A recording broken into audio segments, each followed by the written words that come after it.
तो लोग पहले कमाते थे 15 लाख, अब 5 लाख पे टैक्स था, तो कहता था कि हम 4,90,000 कमाए। सरकार ने कहा कि 12 लाख रुपया तक कमाइएगा तो आपको इनकम टैक्स नहीं देना है। अब लोग कहें कि तो झूठ बोलने की जरूरत क्या, हम 10 लाख कमाए। लोग जाके भर दिया, लाइन उड़ गया ईडब्ल्यू। तुम निर्मला सीतारमन को सीधा समझ रहे हो कि कोरोना सुनती है? एडम स्मिथ आके बोलेंगे ना, सुना सुनेंगे। ईडब्ल्यूएस में क्या हुआ था, कुछ लोगों ने जो जनरल कैटेगरी गई वो किसका हक खा गए, जो अपने कैसे खाया समझो ध्यान। ईडब्ल्यूएस कहता है कि पिछले साल का इनकम 10 लाख से कम, तो प्राइवेट नौकरी है, बिजनेस है, तो आराम से दिखा देगा कि भैया हम इनकम कहाँ हो रहा है, हमारा इनकम कहाँ हो रहा है। इसलिए सरकार ने कहा कि रुको बताते कि 12 लाख रुपया तक कमाइएगा तो आपको इनकम टैक्स नहीं भरना। तो लोग पहले कमाते थे सालाना 15 लाख, अब 5 लाख पे टैक्स था। पहले टैक्स कितना पे था, 5 लाख पे टैक्स था, तो कहता था कि हम 4,90,000 कमाए हैं। कितना कमाए हैं, 4 लाख। सरकार ने कहा कि देखिए भाई झूठ बोलने की जरूरत, अब 12 लाख रुपया तक कमाएंगे ना, टैक्स वैक्स नहीं देना है। अब लोग कहें कि तब का दिक्कत है, झूठ बोलने की जरूरत क्या, हम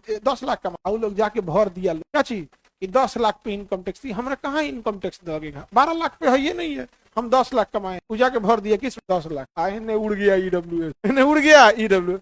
तो तुम निर्मला सीतारमन को सीधा समझ रहे हो, नहीं समझ में आया? तुम सीधा समझ रहे हो कि कोरोना सुनती है, समझ में कि नहीं? एडम स्मिथ आके बोलेंगे ना, सुना सुनेंगे। एडम स्मिथ कौन है, father of economy, father of economy. Corona सुन, इसमें मिसयूज कैसे हुआ समझ। जिसके घर में कोई सरकारी नौकरी पे है उसका छुपाना मुश्किल हो जाए, या कोई बड़े जॉब पर है, कोई ऑर्गेनाइज कंपनी, जैसे हम लोग यहाँ कोई काम कर रहा है तो उसको प्रॉपर टीडीएस काट के पूरा पीएफ ईएसआई ये सब दे के, जैसे गवर्नमेंट जॉब में दिया जाता है, सब चीज दे के, ग्रेचुटी वगैरह सब दे के रखता। हम लोग के यहाँ जैसे कोई ऑर्गेनाइज सेक्टर है या सरकारी सेक्टर है, उसमें अगर काम करेंगे तो छुपाना मुश्किल हो जाएगा। क्योंकि हमारे यहाँ अगर कोई काम कर रहा है ना तो उसको कितना सैलरी दिया जाता है उसके पैन कार्ड पे हम लोग चढ़ा देते। टीडीएस जैसे काटते हैं तो उसके पैन कार्ड पे चढ़ जाता। अब जैसे पैन कार्ड पे चढ़ जाएगा, उस गवर्नमेंट को पता चल गया कि भैया इसका तो 8 लाख से ज्यादा वाला है, तो 15 लाख 20 लाख वाला है, समझा गया, तो बच जाएंगे। तो उसका एक रूल है कि अगर आप का पिछले साल का इनकम 8 लाख से कम है तभी बन, तो क्या कर रहा है पता है, 1 साल का छुट्टी ले ली। एक कैसे हक मारा समझो, एक बच्चा वो सरकारी नौकरी में था, तो अपने बेटा को आरक्षण दिलाने के लिए उसने छुट्टी ले लिया 1 साल का कि मैं एमए करना चाहता हूँ, हायर एजुकेशन करना। छुट्टी दे दिया, जैसे छुट्टी दिया गया सैलरी बंद, और जब सैलरी बंद तो 8 लाख का इनकम खत्म, बन गया ईडब्ल्यूएस, हो गया सिलेक्शन। बाद में पकड़ा गया, तो भैया वो हाईलाइट था तो पकड़ा गया। बड़ी नौकरी है पकड़ा जाएगा। आईएएस पीसीएस वाली नौकरी का भौकाल होता है, फिर रेलवे एसएससी में तो उतना भौकाल नहीं हो पाता है, बस आपका परिवार खुश हो पाता है। तो बड़का में तो पकड़ा गया। इस जो छोटका बैंकिंग में कोई क्लर्क में घुस गया, कोई पीओ में घुस गया, कोई एसएससी में, सीएचएसएल में, जीडी में, इस सब में चला गया तो पता नहीं ना चल पाता है, तो मिसयूज किया लेकिन पकड़ा गया। तो इसमें बड़ा वो हो रहा है।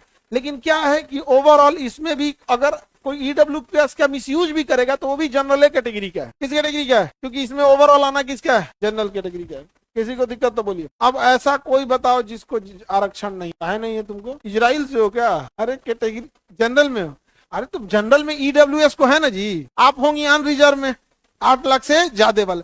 हम कैटेगरी वाइज बोल रहे हैं कि जनरल कैटेगरी में है कि नहीं आरक्षण। उस तरह से तो ओबीसी भी हाथ उठा देगा, नॉन क्रीमी लेयर, तो ओबीसी भी हाथ उठा देगा कि हम क्रीमी लेयर में हैं, उसको भी आरक्षण नहीं है। क्रीमी लेयर को है नहीं, हम इंडिविजुअल नहीं, हम एक कास्ट सिस्टम से पूछ रहे हैं कि अब कोई ऐसी जाति है जिसको आरक्षण नहीं है? हाँ सबको है, हाँ क्राइटेरिया है। ओबीसी के लिए भी क्या है, नॉन क्रीमी लेयर, और जनरल के लिए भी है ईडब्ल्यूएस। जनरल के लिए ईडब्ल्यूएस और नॉन क्रीमी लेयर के लिए। अब जैसे देखो ओबीसी, यहाँ समझो, ओबीसी में अगर आप एनसीएल हैं, नॉन क्रीमी लेयर, तो आप 27% आरक्षण के हकदार हैं, ठीक है। लेकिन अगर जनरल जाति से हैं और ईडब्ल्यूएस है तो आप 10% के हकदार। अब झगड़ा यहाँ इस बात का है कि हमारा 10%, ये भाई आपकी संख्या भी बहुत कम, ओबीसी की संख्या भी बहुत ज्यादा, नहीं समझे? तो परसेंटेज वाइज अगर देखा जाए, परसेंटेज वाइज, तो ये 4 गुना है ओबीसी कुल जनरल्स। लगभग कितना गुना है?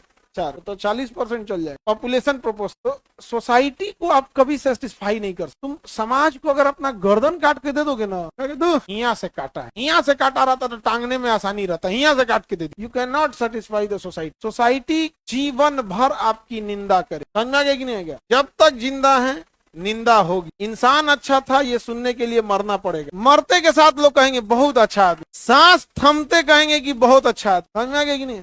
और गलती से 1 घंटा बाद वो जिंदा हो गया, भाई दिवे दूर से जरा नाटक कैले रहा, मारा एक मारा, अबे उलट जाइए फिर खराब हो गया वो, फिर क्या हो गया? खराब हो गया।